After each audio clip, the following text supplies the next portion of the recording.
saluto a tutti voi e benvenuti a questa lezione di Ingegno Migrante, un titolo che la dice lunga. In sostanza è una serie di lezioni che ci racconteranno delle storie poco note di illustri bellunesi nel mondo. Forse per la maggioranza di voi alcuni sono anche conosciuti, ma la stragrande maggioranza penso siano poco conosciuti. Noi vorremmo con questo ciclo di lezioni quindi ovviare all'inconveniente e proprio nel riscoprire la vita, le opere di questi illustri nostri conterranei si assolve prima di tutto, secondo me, il dovere della memoria e anche della riconoscenza. Poi l'operazione della conoscenza può aiutare anche il nostro territorio e chi ci abita soprattutto a capire il nostro passato per costruire un presente migliore e anche sicuramente un futuro di ulteriore speranza. È un processo che è mai finito perché oggi anche in tante parti del mondo, come ben si sa, abbiamo parecchi giovani che potranno ricalcare, glielo auguriamo di tutto cuore, potranno ricalcare le orme dei loro antenati e scrivere anche delle importanti pagine di storia e di cultura. Noi sappiamo benissimo per la storia grande dell'emigrazione che nel corso dei secoli centinaia di migliaia di emigranti bellunesi, uomini e donne, furono costretti a lasciare il loro paese. E lo lasciarono per cercare fortuna nel mondo, esercitando molto spesso anche i mestieri più umili. Alcuni eccelsero sicuramente nella loro professione, tanto da essere ancora oggi ricordati e apprezzati, per paradosso, forse di più là dove operarono che non nei luoghi di origine. E quindi apriamo questa pagina puntando il dito e la freccina dalle parti di Pieve di Cadore, più precisamente da Nebbiu di Cadore, perché fra chi raggiunse la fama oggi parliamo di Anna d'Avià, originaria appunto del paese di Nebbiu di Cadore. Quindi possiamo dare un titolo: Da Nebbiu a San Pietroburgo e l'ultimo canto a Napoli. Quindi possiamo già immaginare questo personaggio che cosa avesse fatto nel corso della sua vita e come fosse andato molto lontano, dalla piccola Nebbiu alla grande e prestigiosa San Pietroburgo e poi per terminare la propria esistenza a Napoli con un ultimo canto. Sì, perché noi parleremo di Anna d'Avià, cantante lirica. Siamo nel 1700, quindi un periodo nel quale è anche difficile trovare fonti documentali. Comunque, queste ce le abbiamo e ve le presentiamo. Anna nasce a Nebbiu di Cadore il 16 ottobre del 1743. Il papà si chiamava Osvaldo, la mamma Maddalena d'Avià. Non c'è una notizia sulla sua infanzia, non conosciamo niente della sua adolescenza e nemmeno della primaria formazione musicale. Quindi siamo costretti a fare una sorta di salto perché per la prima volta Anna d'Avià è citata fra gli artisti italiani ad Amsterdam nel 1741. Non è neanche ventenne questa ragazza e come sia finita ad Amsterdam da fonti documentali non lo sappiamo. È una cosa molto curiosa e interessante. Nel 1777 la troviamo già a Varsavia. Allora bisogna ricordarsi che il Regno di Polonia era uno degli stati più avanzati dal punto di vista culturale d'Europa e Anna già qui calca le scene della capitale polacca. Già comincia ad avere delle parti nelle piccole opere liriche del tempo. Interpreta il personaggio di Laurette, Le peintre amoureux de son modèle. L'opera fu scritta nel 1757 da Egidio Romualdo Duni, un autore italiano, ce n'erano parecchi alla corte di Varsavia, un autore italiano che forse non è rimasto tanto conosciuto nella storia della musica. Però questa esibizione di Anna d'Avià, della giovane Anna d'Avià, suscita l'interesse del Journal littéraire de Varsovie. Loda infatti l'interpretazione del soprano italiano, quindi Anna è avviata verso una brillante carriera. Per questa giovanissima, quindi anche promettente cantante italiana che proviene da un piccolo paese della montagna veneta, all'inizio della carriera, come ben si vede, è davvero lusinghiero, è pieno di promesse e così sarà.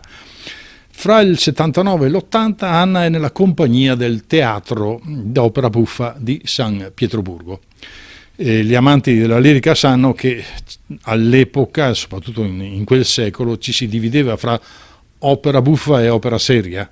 Ma per opera buffa comunque non è che si intenda niente di serie B, ma una serie di repertori e di opere liriche, molte di autori italiani, dove gli interpreti dovevano anche avere delle grandi capacità di attori e di attrici e di stare sulla scena anche in maniera molto molto brillante.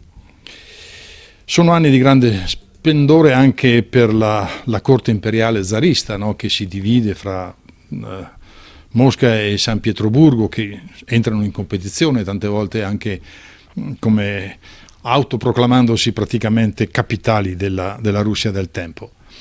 È il 12 febbraio del 1780, Anna canta nell'opera La Frascatana. La Frascatana porta una firma molto prestigiosa, che è quella di Giovanni Paesiello, che scrive quest'opera nel 1774. Paesiello all'epoca era forse l'autore più ammirato della corte zarista e veniva da Napoli. Anna la troviamo poi anche nella troupe dei 3 teatri più importanti di San Pietroburgo. La città era ricca di teatri. La troviamo al teatro Alessandrinsky, poi ancora al teatro Mikhailovsky e al teatro Mariinsky. Dalle foto che abbiamo appena visto si capisce come San Pietroburgo in quel momento sia una città ricchissima, una città importante, molto vivace anche dal punto di vista culturale. È il maggio 1780 e Anna figura nella compagnia che recita La finta amante, anche questa un'opera di Giovanni Paesiello. L'opera non viene rappresentata nei teatri di San Pietroburgo o di Mosca, ma viene interpretata e rappresentata a Mogilev. Oggi è un centro molto importante della Bielorussia e allora era la prima sede di una diocesi cattolica nel territorio russo. L'occasione qual è? L'occasione viene data per celebrare l'incontro fra la zarina Caterina II e l'imperatore Giuseppe II. La zarina Caterina, poi vedremo nel proseguo della lezione, sarà un personaggio molto importante nella vita di Anna, sia in positivo che anche in negativo. Fra il 1782 e il 1785 Anna quindi è sotto contratto con la corte zarista, con la qualifica di prima cantante per l'opera buffa e seconda per l'opera seria, come vi dicevo prima, questa distinzione fra i repertori dell'epoca. Nel 1783 Anna la troviamo ormai nel ruolo di protagonista, non è più una parte secondaria ma è una parte da protagonista, vuol dire che ha fatto carriera. La troviamo nel Mondo della Luna, ancora di Giovanni Paesiello. E Giovanni Paesiello in quel momento sta letteralmente spopolando nei teatri di San Pietroburgo, è il musicista di corte più apprezzato, la zarina lo considera il maggiore musicista che ci sia in quel momento in Russia ma anche in tutta Europa, e produce fra l'altro una serie di opere molto importanti negli anni 80 del secolo XVIII. Molte di queste opere poi dopo non sarebbero più rientrate nel repertorio normale dei teatri italiani ed europei, ma al momento Paesiello è veramente l'autore di grido. È il settembre dell'82, Anna è Rosina alla prima del Barbiere di Siviglia, ovvero La precauzione inutile, sempre di Giovanni Paesiello. Teniamo presente appunto che non esiste soltanto il Barbiere di Siviglia di Gioachino Rossini che tutti noi conosciamo, ma esiste anche una versione sempre dell'ineffabile Giovanni Paesiello che è presente un po' dappertutto in questo momento. L'opera viene rappresentata nel prestigioso teatro dell'Ermitage. L'Ermitage è un museo, un palazzo, un edificio estremamente importante per la cultura russa del tempo, ma a tutt'oggi lo è. 1783, Paesiello continua a sfornare opere anche perché è sotto contratto con la corte zarista e sforna un oratorio, La Passione di Gesù Cristo. Nel ruolo di Maddalena c'è ancora una volta la nostra Anna D'Avia. Ecco il punto, qui un documento importante è il frontespizio dello spartito autografo di Giovanni Paesiello con la sua calligrafia per l'appunto. La prima assoluta di quest'opera viene eseguita nella chiesa cattolica di San Pietroburgo, quindi anche questo è un dato importante, anche un po' strano secondo noi che un'opera venga rappresentata in una chiesa in un paese che non era cattolico. Però va anche detto che è un oratorio sacro, molto importante e anche di grande musica e di grande pathos dal punto di vista melodico. Parliamo anche di aspetti venali, perché insomma, in fin dei conti Anna è una professionista e quindi cerca anche di migliorare la propria carriera e anche la parte economica della propria carriera.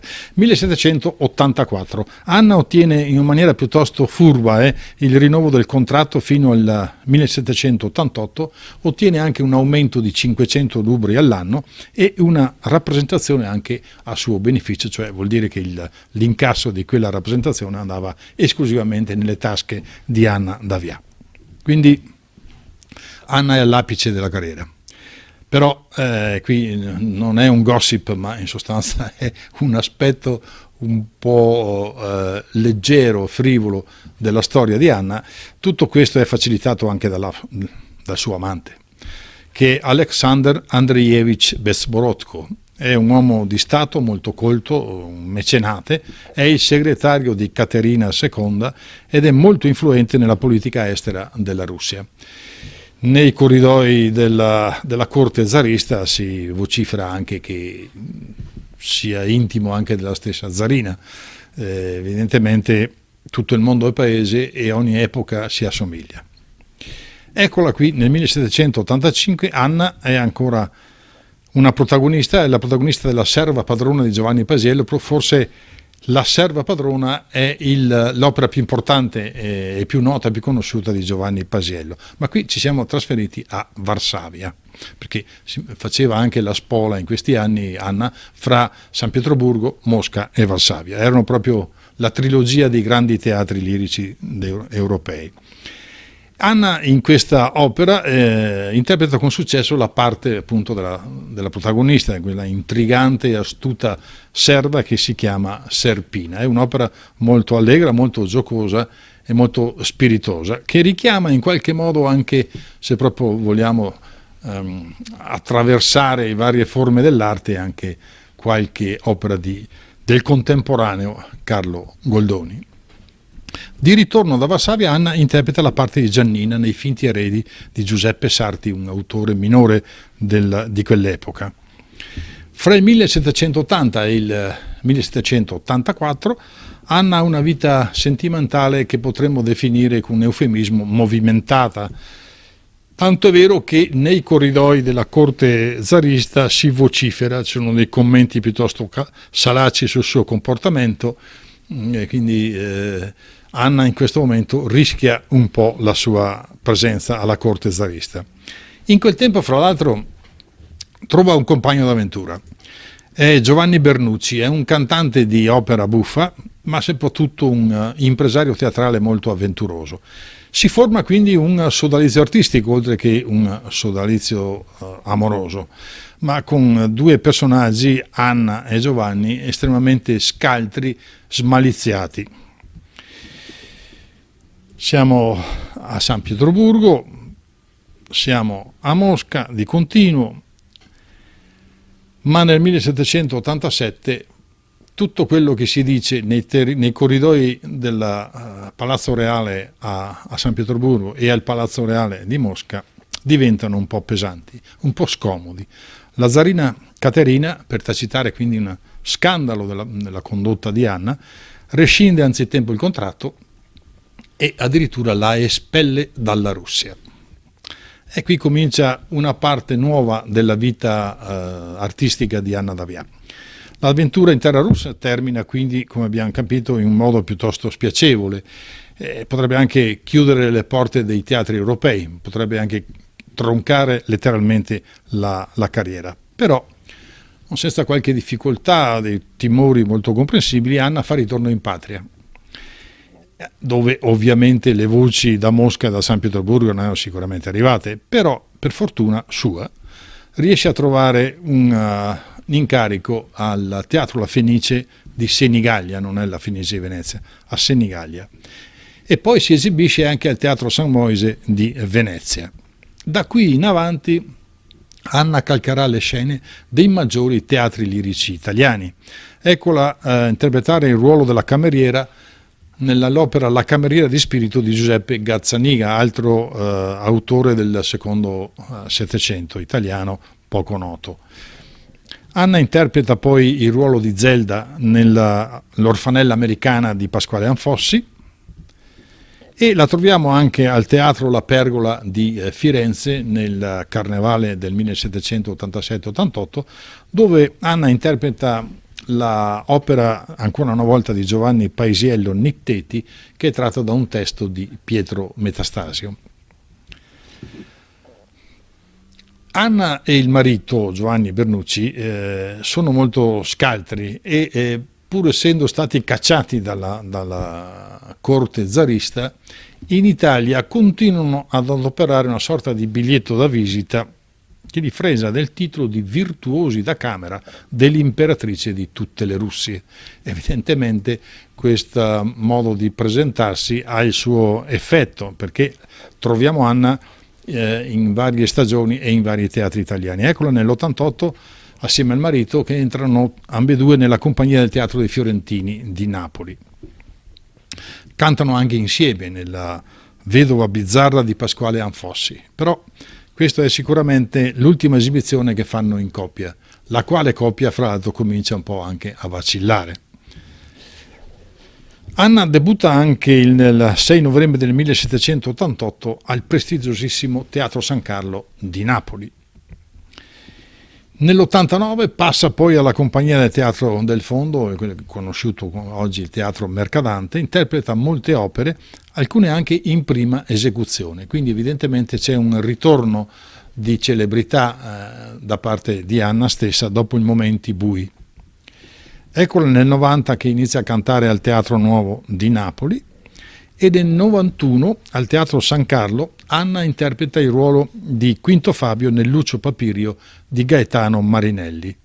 Qua va detto subito una cosa, che all'epoca non accadeva molto spesso che una cantante donna interpretasse un ruolo maschile, come accadeva fra l'altro invece fino a poco prima che cantanti maschi interpretassimo tutte le parti, perché non era consentito alle donne calcare le scene.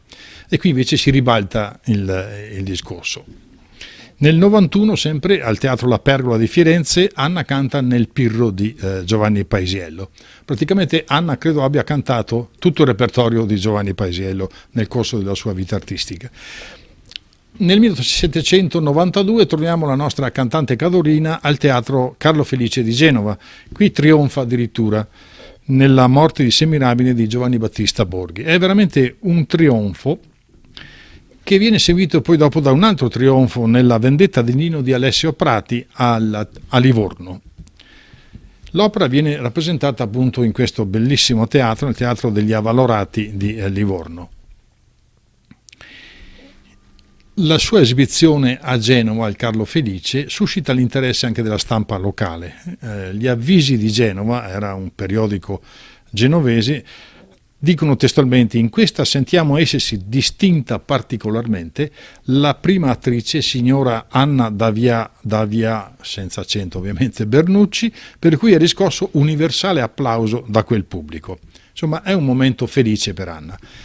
Nel 93-94 eccola nella compagnia del San Carlo di Napoli, ritorna un'altra volta a Napoli, poi ritorna ancora per qualche tempo sempre a cantare al Teatro del Fondo, al Mercadante. Nel 95 ritorna ancora da Napoli a Genova e qui interpreta ancora La Morte di Semirabile di Giovanni Borghi un'altra volta, è una riedizione. Nel 92 eccola a Modena, è Aristea nelle Olimpiadi di Domenico Cimarosa, che è uno dei più grandi autori del secondo Settecento italiano. Nel 1798, forse quasi il canto del Cigno, dopo una sua esibizione a Palermo, l'abate Giovanni Meli dedica un'ode ad Anna, composta estemporanea ad una commedianti chiamata la Davi, chi malgrado chi non era molto giovina, cantava cu buona grazia ed era eccellenti comica. Come avete capito, siamo a Palermo, l'abate Giovanni Melli si esprime in un linguaggio mescolato fra l'italiano e il siciliano. L'Abate Meli comunque è stato uno dei maggiori letterati italiani e non solamente siciliani della seconda metà del Settecento, quindi una nota così di grande merito che viene dall'Abate Meli è veramente molto prestigio per la ormai attempata Anna. Nel 1803, siamo quasi arrivati alla fine, Anna canta a Modena nel Teseo Astige di Sebastiano Nasolini. E siamo veramente arrivati alla fine. Come accade molto spesso per artisti di questo genere, che hanno una vita turbolenta, si raggiungono gli apici dello splendore, del successo, qualche volta si cade, poi ci si rialza di nuovo, ma alla fin fine molto spesso succede che per vari svariati motivi si finisca non in gloria ma molto molto male. Infatti le ultime notizie che si sono raccolte circa l'esistenza di Anna D'Avia dicono che viveva in una grande miseria a Napoli e qui si spegne nel 1810, ormai è lontana dalle luci di scena, è anche dimenticata, forse molto dimenticata anche al paese d'origine dove non faceva più ritorno e dove ci sono voluti 2 secoli per recuperare la memoria di questa donna. Cala quindi il sipario molto molto onestamente su una vita avventurosa di questa prima donna cadorina che ha trionfato, come abbiamo visto, nei teatri di mezza Europa e poi quasi del tutto dimenticata. Questa è la sorte che accade a qualche artista. Eravamo partiti da Nebiu con una storia strana anche, perché fra l'altro bisognerebbe anche dire che questo è un esempio molto significativo di una donna bellunese che ha onorato la propria terra con l'ingegno, l'arte e aggiungiamoci anche l'intraprendenza. Ma tutto sommato bisogna anche ricordare che siamo alla fine del Settecento, è prodigioso che una donna dalla montagna veneta, da un piccolo paesino, sia riuscita ad arrivare ad apici di questo genere, come nell'intera storia che andremo a raccontare nel corso delle nostre lezioni non troveremo altre donne e la donna rimane sempre relegata sia nel campo dell'arte sia nel campo della scienza, nel campo di altri mestieri. Ma stiamo parlando di 200 anni fa. Abbiamo parlato quindi di una voce del Cadore sul palcoscenico del melodramma. Le fonti biobibliografiche sono abbastanza abbondanti, ma rimangono sempre dei lati oscuri sulla vita della nostra soprano Cadorino. Per concludere possiamo dire una cosa, che nel corso dei secoli successivi possiamo annoverare come una prosecuzione del successo di Anna D'Avia solamente 2 esempi. Uno negli anni 50, 60, anche 70 del secolo scorso, quindi 40-50 anni fa, una soprano di Villa di Villa, Milena Dalpiva, che conobbe anche il successo accanto a cantanti famosi come Giuseppe Di Stefano, Mario Del Monaco, Franco Corelli, tanto per fare alcuni nomi. E poi oggi abbiamo, illustre emigrante per arte, la giovane e già affermata soprano bellunese Chiara Isotton. 3 esempi in 200 anni.